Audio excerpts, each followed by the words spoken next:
Bonjour à tous. Aujourd'hui, je vais vous parler d'une chose fondamentale pour bien jouer au golf, avoir un bon grip. Alors, je vais vous expliquer le grip. On va commencer. Pourquoi? Parce que le grip, c'est la seule relation que vous avez donc avec le club. Différentes positions, vos mains sur la poignée, donc engendrera des effets sur la face de club, soit une face de club fermée, soit une face de club ouverte. Et vos balles, par contre, partiront légèrement à droite ou légèrement à gauche. Donc, pour avoir un bon grip, on va commencer par la main gauche. Donc au niveau de la main gauche, votre main gauche ici, le club il passe en diagonale à travers votre main. Donc sa base, le club va passer à travers votre main par la base ici de l'index, en diagonale à travers la main gauche. À travers votre main gauche, voilà la position, ça c'est correct. Ça c'est un grip trop dans les doigts. Donc un grip trop dans les doigts, et ça c'est un grip trop dans la paume.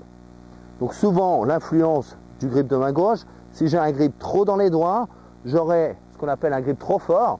Le grip trop fort, sa particularité, c'est que le V ici qui est formé va à l'extérieur de l'épaule droite et ça engendrera une face fermée à la montée et une face fermée aussi donc à l'impact. Donc attention, un grip trop dans les doigts et aussi ce qui se passera, donc un grip trop dans les doigts donnera un club fermé et puis votre club à l'impact il va flotter. Par contre, un grip trop dans la paume de main gauche engendrera ce qu'on appelle un grip faible. La plupart des débutants ont ce grip, un grip ici trop dans la paume, et ça c'est une des causes numéro 1 du slice. Vos poignets ne vont pas pouvoir s'armer correctement, et surtout votre main gauche quand elle va frapper, votre main gauche elle va s'ouvrir, et la face de club aussi s'ouvrira. La face de club sera ouverte à la montée, et sera ouverte aussi à l'impact. Donc la main gauche, la position de la main gauche a une influence énorme sur la face de club. Donc n'hésitez pas, prenez le temps de prendre votre grip. Pour la main gauche, je vous conseille toujours de prendre le club en l'air. Vous prenez le club en l'air avec votre main droite. Ça vous permet de voir la face de club. Là, j'ai une face de club square. Là, j'ai une face de club fermée. Et là, j'ai une face de club ouverte. Donc n'hésitez pas, on prend le club avec la main droite. Le club à l'oblique. Je place donc ici mon club à travers en diagonale à travers ma main gauche. Le talon de votre main ici va venir sur le dessus du club. Et donc là, j'ai un point de pression qui est formé par le pouce et l'index. Je vais maintenir ce point de pression ici. Il ne faut pas avoir d'espace entre le pouce et l'index. Voilà. Le pouce de la main gauche sera légèrement sur la partie droite du manche. Et là, les points de repère, le V ici qui est formé par le pouce et l'index va pointer entre mon épaule droite et mon oreille droite. Ici. Voilà. Et là, ensuite, ça me permet d'apercevoir deux phalanges.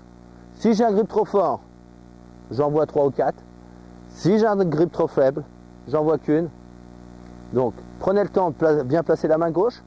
Une fois que j'ai bien placé la main gauche, pour la main droite, le grip au niveau de la main droite va passer au milieu des doigts. Milieu des doigts. Placez le club au milieu des doigts. La ligne de vie ici de votre main droite va venir sur le pouce gauche. Je vais avoir une position gâchette, ici gâchette avec l'index de la main droite, position gâchette. Pour l'auriculaire, vous avez 3 possibilités pour le placer. L'auriculaire, donc on va commencer par la première possibilité, on appelle le grip 10 doigts, le grip baseball qu'on recommande pour les juniors ou qu'on recommande pour les femmes qui manquent de vitesse, donc les 10 doigts sont sur le club. Ensuite on a le grip, ce qu'on appelle entrecroisé, le grip overlapping, entrecroisé. Voilà. Par contre, attention à une chose importante, souvent ce qu'on remarque, c'est que les gens qui utilisent le grip entrecroisé, ils vont à fond ici avec la main droite, donc ils sont trop dans la paume. Et là finalement, ils ont un grip de main droite, ce qu'on appelle trop fort. Trop fort, ça veut dire que la main droite est en dessous, et là le V de la main droite pointe à l'extérieur de l'épaule droite. Donc là, milieu des doigts, voilà pour l'entrecroisé.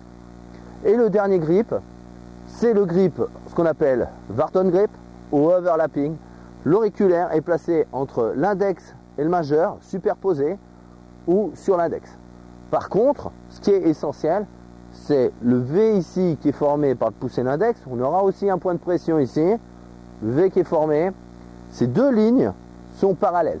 Vous n'avez pas la main droite ici trop vers la gauche ou la main droite trop en dessous. Les deux V sont parallèles pour que vos mains travaillent en bloc, travaillent ensemble.